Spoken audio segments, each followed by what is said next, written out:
A while back, a user wrote asking why I was so obsessed with getting a relationship. And it was a very good question, albeit written relatively rudely. And the short answer is that I feel I have not had enough of that particular thing in life. And it's something I'd like to experience and see what comes out of it. And I think that a lot of people who don't have that continuous drive to want to have that type of interaction fall under the category of usually having had someone they were with for years or multiple people over the course of years. Both males and females do this, and I think when you've experienced um, a continuous period of being with someone romantically, you get that burnout, you get that feeling of, let me just put this here and do my other stuff. And as someone who hasn't had it, I don't have that feeling. Although I will also say, um, a factor that's definitely played into the consistent push to want to have it is perception. Because as I've mentioned before, you can take a guy who is law abiding, someone most people would say has some basic level of intelligence, um, is willing to discuss something versus acting out in some violent manner. And I think if you were to just look at a day in their life, really have a positive view of them, you can have this person and they can be missing a romance, and people either assume that person is homosexual or that they have some kind of inherent issue with them. This is why a lot of times with the comment section, you'll have people who call themselves speculating on what there is about me that is causing this continuous problem. They'll say, "Oh, it's because you wear glasses," or "Oh, it's because you don't have a six pack," or "Oh, it's because you're into certain topics," as though no one who's ever had any of these things has been able to secure a romance.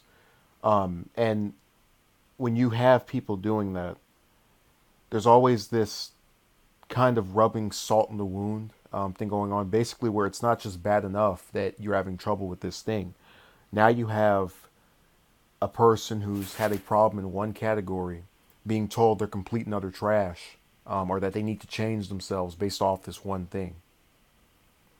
Someone can function entirely well in society, and then, because they admit to having problems with a particular component of life, it's time to analyze them. It's time to play, window into that person's soul and tell them how they are and who they are. And it's really disturbing because I think a lot of the people who do it don't come from a place of malice, but they want to believe that if you dodge certain characteristics, suddenly this will all be shifted and switched for you.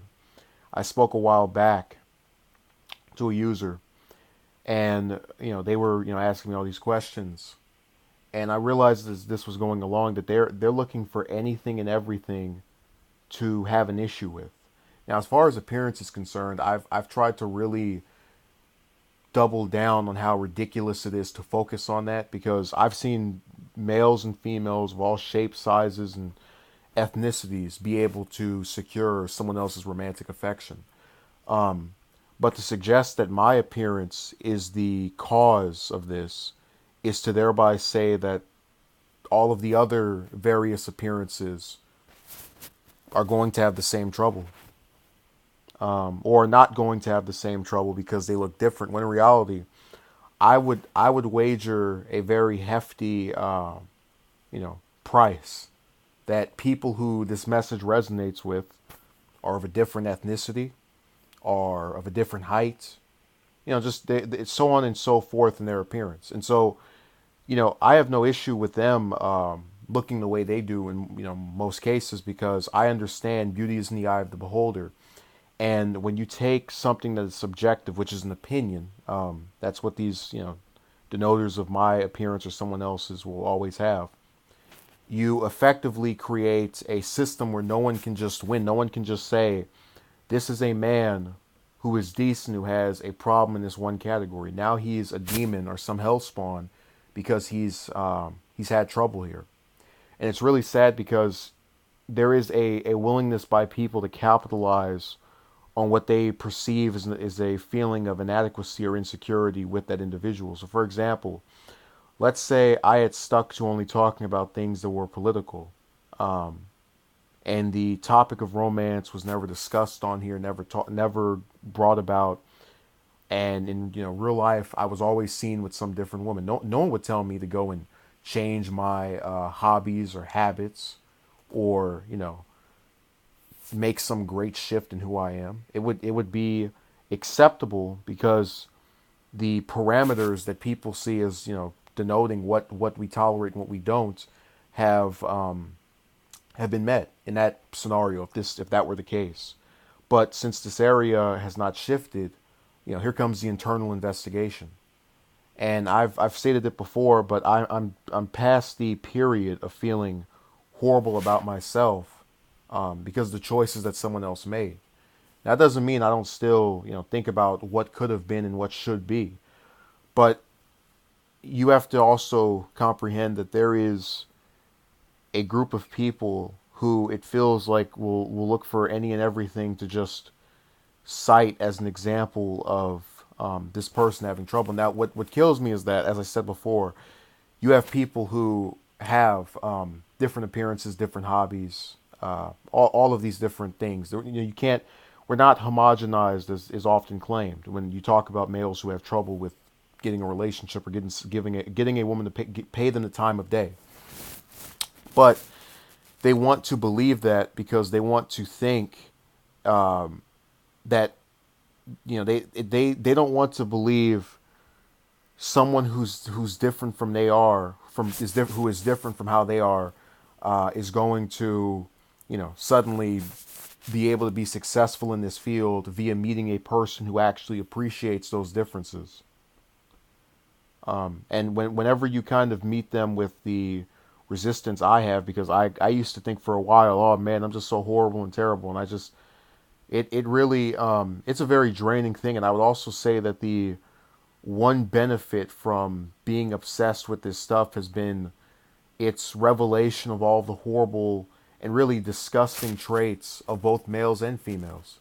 Um, I would say that through the quest, if one could call it, of trying to, appease women romantically, I've learned that many of them do not want something that is decent, at least not for me, will not compromise, which I think should be done in any relationship, platonic or romantic, and at best seem to be able to waste your time. And a lot of the males who have found themselves not in my circumstance, but being aware of my circumstance, will look for any and everything to blame you for, with people who in some cases don't even try to talk to you. They'll just say, well, you gave this person your number and they didn't, send you a message, so it must have been what you were wearing. This nonsensical analysis and conduct by both genders has reared its head in this field of task more than any other one. So I find it funny that a lot of times people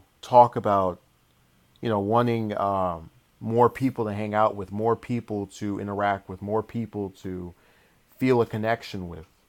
And I've for a very long time wanted the same thing, but it seems like every time you go out of your way to let someone in, or at least give them a slight peek at what all you're bothered by, or what all that is going on, they have this refusal to empathize. Instead, it becomes a game of telling you how bad of a person you are, and wasting your time with worthless platitudes. I had a person I commented on the video of a while back, and I mentioned this, saga to them, and they gave me the thing about love yourself and all this other nonsense.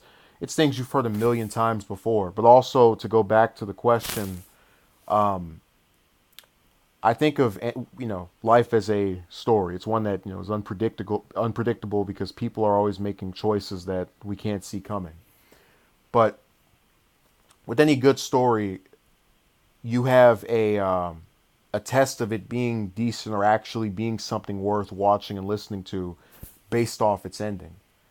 A person who is, let's say, in ninth grade and they want to, go to some prestigious university, when they're doing those homework assignments, they're not excited to be doing that stuff. They're not excited to be, taking their time and go engaging in trivial tasks, but they're doing it because they want the ending. They want the conclusion that shows that the effort they put into those minuscule tasks actually paid off. So a guy who's going out and approaching 30, 40, 50 women, he's not excited about talking to any of them. He's excited at the prospect of what could come from these interactions. That person reciprocating, that person, accepting him for who he is or liking what he likes. That's really what a lot of us want out of our interactions with others. Acceptance and understanding, and just some level of empathy that doesn't go to the field that it seems any kind of disillusion with romance seems to breed. And I guess what I really want to convey the point of is that